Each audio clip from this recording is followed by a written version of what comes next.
몇 년 전에 모스크바 신학대학에 강의를 하기 위해서 이제 모스크바로 가는 비행기를 탔는데 인천공항에 아주 소낙비가 내리고 가끔씩 천둥도 치고 바람이 불어서 비행기가 뜰 수 있을까 그런 염려를 했는데 다행히 비행기가 이륙을 했습니다. 땅에서는 소낙비가 내리고 바람이 불고 천둥번개가 치는데 구름을 뚫고 하늘로 올라가니까 하늘의 별들이 총총한 그러한 모습을 보았습니다. 우리가 어둡다고 캄캄하다고 절망이라고 생각하는 그 순간에도 하늘에서는 희망의 별은 빛나고 있는 줄로 믿습니다. 파괴 속에서 건설을, 그리고 어두움 속에서 빛을, 부정 속에서 긍정을, 작은 것들 가운데서 큰 것들을, 손바닥만한 구름 속에서 천지를 뒤엎는 소낙비를 보고 살아가는 것이 바로 우리 신앙인의 삶인 줄로 믿습니다. 지팡이는 험한 길을 갈 때 필요한 것이고, 그리고 밧줄은 높은 산을 오를 때 필요한 것입니다. 빛은 어두운 땅에 필요한 것이고, 믿음과 소망은 시대가 암울할 때 더욱 필요한 것입니다. 하나님은 절망하는 사람에게 절대로 기회를 주지 아니하십니다. 절대 절망의 시대에 가장 필요한 것은 절대 희망입니다. 엘리야는 그야말로 암울한 역사 속에서 하나님의 역사를 일으킨 위대한 선지자였습니다. 위대한 하나님의 사람들은 역사적으로 암울하고 어두운 시대에 나타났습니다. 절망의 시대에 능력 있는 하나님의 종들을 보내는 것은 언제나 우리 인간을 사랑하시는 하나님의 비상조치였습니다. 오늘 본문 말씀에 보면은 갈멜산에 불이 떨어졌던 멋진 승리 후에 일어난 사건입니다. 엘리야는 이방 선지자 850명과의 이방 선지자들과 850대 1로 맞서 싸우는 대결에서 하나님의 능력으로 당당하게 승리했던 하나님의 선지자였습니다. 이제 승리 후에 엘리야는 승리의 간격에 도취되어서 사람들을 불러 모아서 잔치를 벌이고 샴페인을 터뜨릴 수도 있었을 것입니다. 아니면 편안한 휴양지에 가서 휴가를 즐기면서 여유 있는 휴식을 즐길 만도 했습니다. 그러나 본문 42절 말씀에 보면은 42절 다 같이 읽습니다. 시작. 아합이 먹고 마시러 올라가니라. 엘리야가 갈멜산 꼭대기로 올라가서 땅에 꿇어 엎드려 그의 얼굴을 무릎 사이에 넣고, 엘리야는 승리를 만끽한 후에 큰 잔치를 베풀거나 샴페인을 터뜨리거나 아니면 휴양지에 가서 휴가를 얻어서 거기에서 편안히 쉰 것이 아니라 다시 그는 갈멜산 꼭대기로 올라가서 땅에 꿇어 엎드려 그의 얼굴을 무릎 사이에 넣고 기도했다는 것입니다. 저는 신체 구조상 절대로 안 되는 자세로 하나님 앞에 기도했던 것입니다. 그는 승리에 오만하지 않았고 승리에 도취되지도 아니었습니다. 하나님의 새로운 역사를 기다리며 기도하기 시작했던 것입니다. 비를 거두어 가신 하나님, 이제 당신의 불쌍한 백성들을 위해서 비를 내려주셔야 하지 않겠습니까? 현실의 어려운 문제를 가슴에 끌어안고 엘리야는 다시 갈멜산을 향하여 올라갔던 것입니다. 이 엘리야의 모습은 십자가를 등에 지고 골고다 언덕을 오르는 사명자의 모습이요, 우리 예수 그리스도의 모습인 것입니다. 엘리야의 이 모습이 바로 이 땅을 살아가는 오늘 이 혼란의 시대, 흑암의 시대, 위기의 시대를 살아가는 우리 성도들의 모습이 되어져야 될 줄로 믿습니다. 이스라엘의 기근이 시작된 지 3년이 좀 지난 어느 날 하나님이 엘리야에게 약속하십니다. 내가 땅의 지면에 비를 내리리라 약속하셨습니다. 하나님이 약속하셨으니까 구태여 기도하지 않아도 하나님 신실하신 하나님, 시건하지 아니하시는 하나님께서 반드시 당연히 비를 내려주실 것이 아닌가 그렇게 생각할 수도 있습니다. 그러나 하나님의 약속은 언제나 성도들의 기도를 통해서 그 언약이 이루어지고 하나님의 기적은 언제나 기도의 사람을 통해서 이루어지는 줄로 믿습니다. 그래서 엘리야는 하나님의 약속을 믿었기 때문에 엎드려 기도할 수 있었던 것입니다. 엘리야는 하나님의 그 보배로운 약속을 가슴에 품고 갈멜산으로 올라가서 기도했던 것입니다. 요한복음 14장 14절에 내 이름으로 무엇이든지 내게 구하면 내가 시행하리라. 고린도서 1장 20절에 하나님의 약속은 얼마든지 그리스도 안에서 예가 되느니라. 여러분, 하나님이 우리에게 얼마나 풍성한 약속을 하셨습니까? 그분의 약속은 무엇이든지 얼마든지 어느 때든지 어디서든지 언제든지 하나님이 주시겠다고 기도하라는 거예요. 야고보서의 이 엘리야의 기도를 그렇게 설명하고 있습니다. 야고보서 5장 17절 말씀해 보니까 야고보서 5장 17절 시작. 엘리야는 우리와 성정이 같은 사람이로되 그가 비가 오지 않기를 간절히 기도한 적 3년 6개월 동안 땅에 비가 오지 아니하고. 엘리야가 기적을 일으킨 위대한 하나님의 선지자가 된 비결이 뭐냐? 엘리야는 우리하고는 차원이 다른 그런 사람이었거나 우리하고는 성품이 다른 사람이었거나 우리보다 인격이 대단히 높은 사람이었기 때문이라고 말하고 있지 않습니다. 그는 엘리야도 우리와 성정이 똑같은 사람이다 그랬습니다. 엘리야는 우리와 똑같이 실수도 할 수 있고 때로는 낙심할 수도 있고 우리와 똑같이 때로는 연약하여 넘어질 수도 있고 어두운 길에서 방황할 수도 있고 우리와 똑같은 엘리야, 우리와 성정이 똑같은 엘리야가 이토록 능력 있는 사람, 기적의 역사를 일으키는 사람이 된 비결이 뭐냐? 엘리야는 간절한 기도의 사람이었기 때문이라고 성경은 말하고 있는 것입니다. 할렐루야. 얼굴이 무릎 사이에 들어가도록 정말 간절한 자세로 하나님 앞에 기도했다는 것입니다. 여러분, 간절한 기도는 기적을 일으키십니다. 간절한 기도는 교회 부흥의 역사를 일으키는 줄로 믿습니다. 여러분, 요즘은 AI 4차 산업혁명 시대라고 기적을 없어진 시대라고 사라진 시대라고 말합니다마는 기적을 믿을 만한 믿음의 시대가 사라져가는 것이지 하나님의 기적의 역사는 지금도 계속 일어나고 있는 줄로 믿습니다. 하나님의 말씀에 순종할 수 있는 순종의 시대가 지나가고 있는 것이지 기적의 시대는 우리 곁에서 떠난 것이 아닌 것입니다. 오늘 본문을 살펴보면 엘리야가 엎드려서 기도하자마자 소낙비가 그냥 하나님 앞에 무릎 꿇자마자 소낙비가 쏟아진 것이 아닙니다. 엎드려서 간절히 기도한 엘리야가 사환에게 명령을 내립니다. 또 가서 저 산꼭대기에 가서 저쪽 편에 바다 끝에 비가 오는지 구름이 오는지 한번 보고 오너라.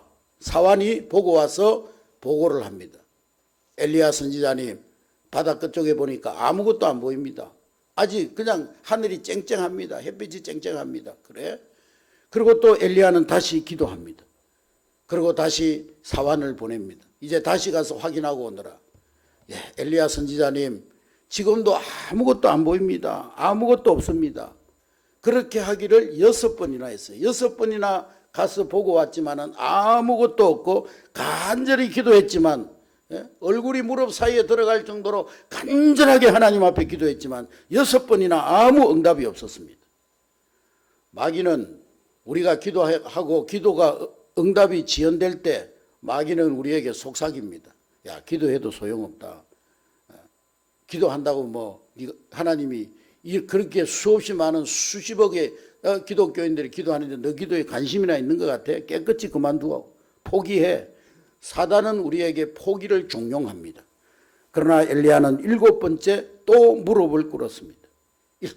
7번째 무릎을 꿇고 사환을 보냈어요. 7번째 사환이 살펴보고 돌아와서 말합니다. 엘리야 선지자님, 저 먼 바다 끝에 손바닥만한 구름이 일어나기 시작했습니다. 저 먼 바다에서 사람의 손바닥만한 작은 구름이 일어나나이다. 여러분, 손바닥만한 작은 구름 한 조각이 무슨 의미가 있었겠습니까? 그러나 기도의 사람 엘리야는 손바닥만한 이 구름 속에서 하나님이 내려주실 큰 비구름을 보았던 것입니다. 할렐루야. 엘리야는 손바닥만한 구름 뒤에 들리는 천둥소리, 우레소리를 들었던 것입니다. 이것이 엘리야의 위대한 신앙인의 모습인 것입니다. 여러분, 겨자씨만한 믿음만 있어도 이 산을 들어 저 산으로 옮기라면 옮기는 것이 성도의 믿음입니다. 밀알 하나가 100배의 열매를 맺습니다. 어린아이의 보리떡 5개, 물고기 2마리가 5,000명을 먹이고도 12강주리가 남는 놀라운 기적을 일으켰습니다. 하나님의 기적의 역사, 하나님의 능력은 언제나 작은 것에서부터 시작되는 것입니다. 구약성경 출애굽기에 보면 하나님께서 모세를 불러서 애굽에서 착취당하고 억압당하고 있는 이스라엘 백성들을 구원하라고 명령하십니다. 그러나 모세는 자신에게 바로와 대항할 군대도 없고 능력도 없고 백성을 인도할 만한 리더십도 지도력도 없는, 그리고 저들을 설득할 만한 웅변술도 없었습니다. 그래서 머뭇거리고 있는 모세를 향해서 하나님이 묻습니다. 네 손에 있는 것이 뭐냐? 하나님, 지팡이 하나입니다. 그 지팡이를 이용해서 하나님의 능력을 드러내라. 홍해를 가르게 될 것이다. 반석에서 생수가 터지게 될 것이다. 너희 백성들을 인도하게 될 것이다. 이 지팡이 하나 아무 쓸모없다고 집어 던졌을 때에 뱀이 되어서 모세를 물려고 했지만은, 모세가 그 지팡이를 들고 전능하신 하나님을 의지하여 기도할 때 그 지팡이로 홍해를 가르고, 그리고 백성들을 인도할 수 있는 능력의 지팡이가 하나님의 능력의 도구가 되었던 것입니다. 할렐루야. 여러분, 우리의 눈으로 언제나 밝은 곳을 보고 하늘의 풍성함과 능력을 바라보는 것, 그것이 바로 신앙인의 눈인 줄로 믿으시기를 주의 이름으로 축복합니다. 어떤 신발 회사에서 아프리카 오지에 신발 시장 조사를 위해서 두 사람을 파견했습니다.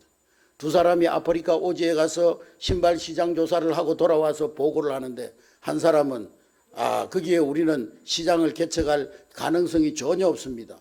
왜냐하면 아프리카 오지에 가보니까 신발 신고 다니는 사람 한 사람도 없습니다. 그러니 우리가 거기에 어떻게 신발을 팔아먹겠습니까? 그런데 또 다른 한 사람은 아닙니다. 거기야말로 우리가 정말 무한한 신발 시장입니다. 신발 신지 않으니까 그 사람들에게 신발을 팔면 다 신발이 좋은 것을 알고 신발을 사게 될 것입니다. 거기야말로 우리가 개척해야 될 신발 시장입니다. 신발 신는 사람 하나도 없으니까 신발을 보급하면 무한한 시장이 된다. 그런 가능성을 본 거예요. 똑같은 상황 속에서도 언제나 안 되는 상황만 보는 사람이 있는가 하면, 언제나 되는 가능성을 보는 믿음의 눈을 가진 사람이 있는 것입니다. 오늘 우리 한례교회 성도들은 똑같은 상황 속에서도 언제나 믿음의 눈으로 가능성을 바라보는 여러분 될 수 있기를 주의 이름으로 축복합니다. 미국의 유명한 철강한 앤드루 카네기라고 하는 사람이 젊은 시절에 세일즈맨으로 이 집 저 집 돌아다니다가 어떤 노인의 댁을 방문했는데, 그 집에 들어가자마자 이 카네기는 한 그림에 압도되어 버렸습니다. 그것은 그 집 벽 한가운데 걸린 그림이었습니다. 한번 우리 방송실 떼어주세요. 그 그림은 황량해 보이기까지 한 쓸쓸한 해변에 초라한 나룻배 한 척과 낡아 빠진 그 노가 썰물에 밀려서 흰 백사장에 제멋대로 널려있는 그런 그림이었습니다. 그런데 그 그림 하단에 그 그림의 제목이 쓰여져 있는데, 그 제목은 뭐냐면은 반드시 밀물 때가 온다. 반드시 밀물 때가 온다. 그러한 짧은 글귀였어요. 카네기는 그 그림과 글귀를 보고 마음에 큰 충격과 감동을 받았습니다. 집에 돌아와서도 한동안 그는 그 그림을 잊어버릴 수가 없었습니다. 언젠가는 밀물 때가 온다. 그래서 다시 그 노인 댁에 찾아가서 그 노인에게 부탁합니다. 어르신이 돌아가실 때 저에게 이 그림을 유산으로 물려주시면 안 되겠습니까? 나에게 이 그림을 꼭 달라고 간곡히 부탁했습니다. 그 간절한 부탁을 받은 노인은 그 그림을 카네기에게 유산으로 물려줬는데, 카네기는 그 사무실 한가운데 그 그림을 걸어놓고 일생 동안 반드시 밀물 때가 온다, 이 메시지를 자기의 굳건한 인생의 신조로 삼았다는 것입니다. 한번 따라하겠습니다. 반드시 밀물 때가 온다. 썰물이 있으면 반드시 밀물의 때가 온다는 거예요. 내리막길이 있으면 오르막길이 있고, 밤이 있으면 낮이 있고, 터널이 있으면 그 터널을 빠져나올 때가 있다는 거죠. 그러므로 오늘이 썰물같이 황량하다 할지라도 낙심하지 말아라. 곧 밀물의 때가 오리라. 지금 내리막길이라고 절망하지 말아라. 내리막길 끝에 오르막길이 있어 높이 오를 수 있을 것이고, 현재가 어두움이라고 포기하지 마라. 밤이 깊으면 곧 동이 틀 것이니 희망을 놓지 말아라. 어두움이 깊을수록 새벽이 가까워 오고 있는 거예요. 세상에서 가장 중요한 일들은 대개가 전혀 가망이 없는 것처럼 보이는데도 끝까지 노력하는 사람에 의해서 이루어졌습니다. 여러분, 바람개비가 바람이 불지 않아서 돌지 않을 때는요, 앞으로 달려가면 그 바람개비는 돌아가게 되어 있습니다. 반드시 밀물 때는 오는 것입니다. 여러분, 지금 이 시간에도 우리는 절망을 볼 수도 있고 희망을 볼 수도 있습니다. 실패를 볼 수도 있고 실패 속에 역사하시는 전능하신 하나님의 손길을 볼 수도 있습니다. 여러분, 안 된다고 말하지 마십시오. 불행하다고 말하지 마십시오. 가진 것이 없다고 말하지 마십시오. 여러분 스스로 여러분의 자신의 입으로 불행을 예언하지 마십시오. 여러분 스스로 실패를 예언하지 마십시오. 네가 말한 대로 내가 듣고 응답하리라.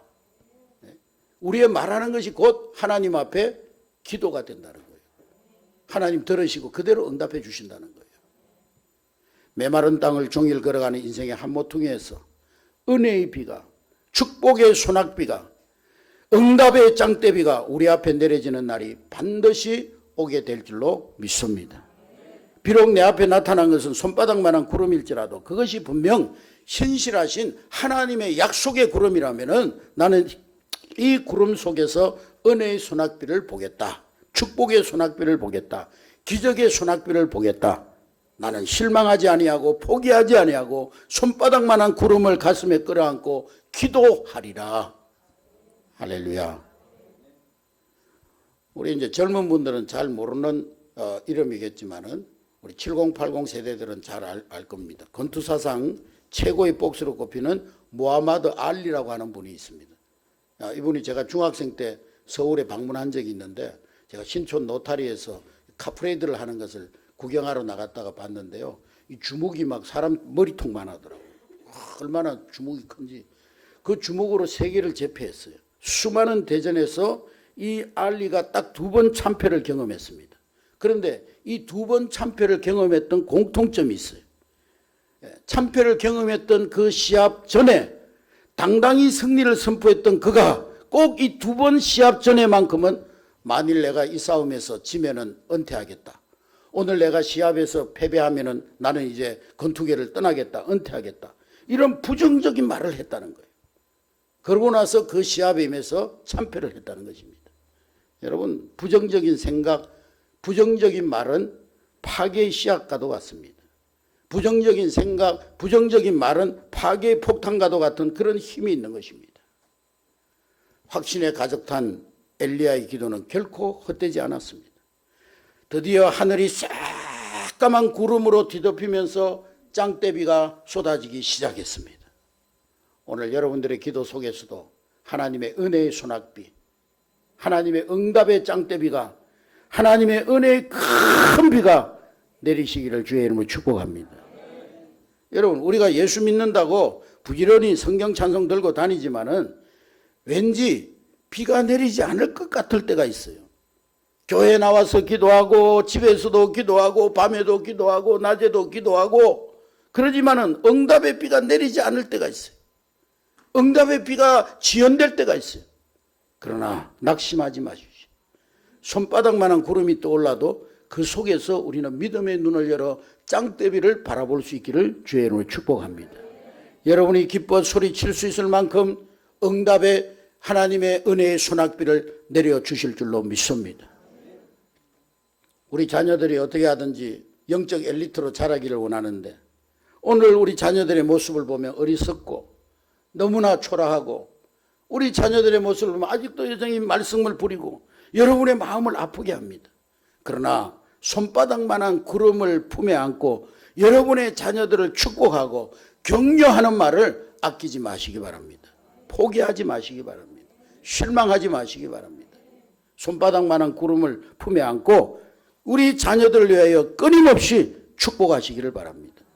은혜의 소낙비가 저들의 생애 가운데 이루어지게 될 줄로 믿습니다. 나는 내 사업이 장대하기를 원했는데 지금 손바닥만한 구름밖에 보이지 않습니까? 하나님 어찌하면 좋아요? 그러나 포기하지 말고 지속적으로 기도하여 응답을 얻는 여러분 될 수 있기를 주의 이름으로 축복합니다. 손바닥만한 작은 구름을 보고 엘리야는 말합니다. 올라가서 아합에게 이르기를 비에 막히지 아니하도록 마차를 갖추어 내려가소서. 아합에게 하나님이 소낙비를 내려주시니 아합 왕이여 비에 맞지 아니하도록 마차를 준비해서 빨리 내려가십시오. 얼마나 놀라운 믿음입니까? 엘리야는 손바닥만한 구름 속에서 하나님의 응답을 보고 환경을 준비했어요. 축복받을 만한 그릇을 준비했다는 거예요. 손바닥만한 구름을 보고서도 마치 모든 기도의 응답이 완성된 것처럼 믿었습니다. 그래서 아합 왕에게 아합 왕이여 이제 곧 소낙비가 내려질 것이니 이 소낙비를 맞지 않도록 빨리 마차를 준비해서 마차를 타고 내려가십시오. 그렇게 말했던 것입니다. 축복의 소낙비를 받기 위한 그릇을 준비했던 것입니다. 어느 시골 지역에서 오랫동안 비가 오지 않아가지고 그 지역 교회가 연합해서 토요일 날 저녁에 비가 오기를 위해서 아침부터 저녁까지 계속 기도했습니다. 교회가 연합해서 기도하는데 2,800명의 성도들이 모여가지고 열심히 기도하는데 비 오기를 기도하는 그들 가운데 비가 오기를 위해서 기도하러 나온 성도들 가운데 우산을 들고 나온 사람은 주일학교 아이 3명밖에 없더라는 거예요. 기도하면서도 응답받을 준비를 하지 아니하고 간구하고 그 간구가 이루어졌을 때 응답받을 환경을 준비하지 않고 기도하는 사람 너무도 많은 것입니다. 기도가 너무 막연해요. 기도가 너무 뜬구름 잡는 것 같아요. 기도가 너무 추상적이에요. 마지막 46절 말씀에 보면은 엘리야가 소낙비를 맞으며 빗길을 달리는 장면이 나옵니다. 아합 왕은 마차를 타고 자기 별장이 있는 이스라엘까지 가는 중이었습니다. 엘리야는 그 마차 앞에서 하나님의 은혜의 소낙비 그 장대비를 흠뻑 맞으며 달리고 있습니다. 물론 아합 왕이 엘리야에게 권면했겠죠. 엘리야 선지자님 나와 같이 마차 타고 갑시다. 비 오는데. 그러나 엘리야는 50리 길을 비를 그냥 온몸에 맞으면서 달려갑니다. 엘리야가 왜 그렇게 빗속을 뛰어갔을까요? 왜 비를 그 장대비를 온몸으로 맞으면서 달려갔을까요? 그것은 자기에게 응답을 주신 하나님을 쉬하는 거였어요. 하나님을 간증하는 간증의 주인공이었던 것입니다. 비를 주신 하나님께 감사와 기쁨을 표현하는 그런 행위였습니다. 하나님이 주신 이 은혜의 소낙비, 하나님이 주신 이 응답의 소낙비가 너무도 고마워서 그것을 송두리째 맞고 싶었던 것입니다. 빗속을 달리는 엘리야의 이 장엄한 프레이드를 보십시오. 이 프레이드는 한 폭의 위대한 웅변이었습니다. 이스라엘 백성들아 보아라, 비를 주신 분은 하나님이시다. 비를 주신 하나님 앞으로 돌아오라. 그분만이 참 하나님이시고 그분만이 우리의 사랑이시다. 그분은 하늘을 닫을 수도 있고 하늘을 열 수도 있는 분이시다. 모르기는 하지만은 엘리야의 뒷밤에는 빗물과 함께 감격의 눈물이 흐르고 있었을 것입니다. 얼마나 감동적인 장면입니까, 여러분? 여러분, 하나님 알지 못하는 사람은 빗속을 힘차게 달릴 수가 없습니다. 여러분, 우리 한례교회 성도들 모두가 응답의 빗길, 축복의 빗속을 달려가는 저와 여러분 될 수 있기를 주의 이름으로 축복합니다. 메마른 땅을 걸어가면서도 언젠가는 여러분의 가정에 우리 교회의 이민족의 한가운데 복된 장대비, 복된 소낙비를 부어주실 하나님을 믿고 그분을 바라보는 여러분 될 수 있기를 주의 이름으로 축복합니다. 그것이 바로 절대 희망을 품고 사는 사람들이 보는 축복인 것입니다. 하나님께 영광을 돌리며 살아가는 우리 모습을 세상 사람들 앞에 보여주는 여러분 될 수 있기를 주의 이름으로 축복합니다. 아이고, 예수 믿는 것들이 왜 이렇게 사는 것이 찌질이 같아? 그것이 아니고 정말 하나님 믿는 하나님의 자녀는 다르구나. 한례교회 성도들은 다르구나. 그것을 보여주며 살아야죠. 물론 그들보다 세상적으로 성공하지 못했고 그들보다 잘난 것이 없다 할지라도 아무 상관없어요. 무엇이든지 주신다고 약속하신 그 하나님이 살아계시는 이상 우리는 늘 기쁘게 찬송하며 감사하며 하나님을 간증하며 살아갈 수가 있는 것입니다.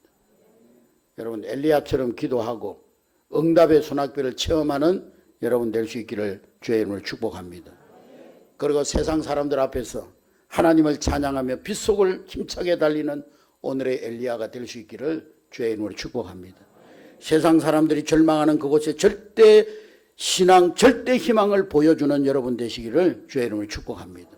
가난해도 당당하기만 한 당신, 실패 속에서도 위험을 잃어버리지 않는 당신, 병들었어도 몸으로는 품위를 잃지 않는 당신, 그것을 세상 사람들에게 당당히 보여줄 수 있는 여러분 될 수 있기를 주의 이름으로 축복합니다. 하나님, 나를 지켜주셨군요. 하나님, 드디어 은혜의 소낙비를 내려주셨군요. 세상 사람들아, 나를 보라. 나와 함께 하시는 하나님을 보라. 나를 승리케 하신 하나님을 보라. 은혜의 소낙비를 맞으면서 빗속을 달려가는 여러분 될 수 있기를 주님의 이름으로 축복합니다. 절대 희망의 사람이 되시기를 주님의 이름으로 축복합니다. 절대 희망의 사람 여러분 앞에 하나님은 큰 은혜의 소낙비, 응답의 장대비를 준비하고 계신 줄로 믿습니다. 기도하겠습니다.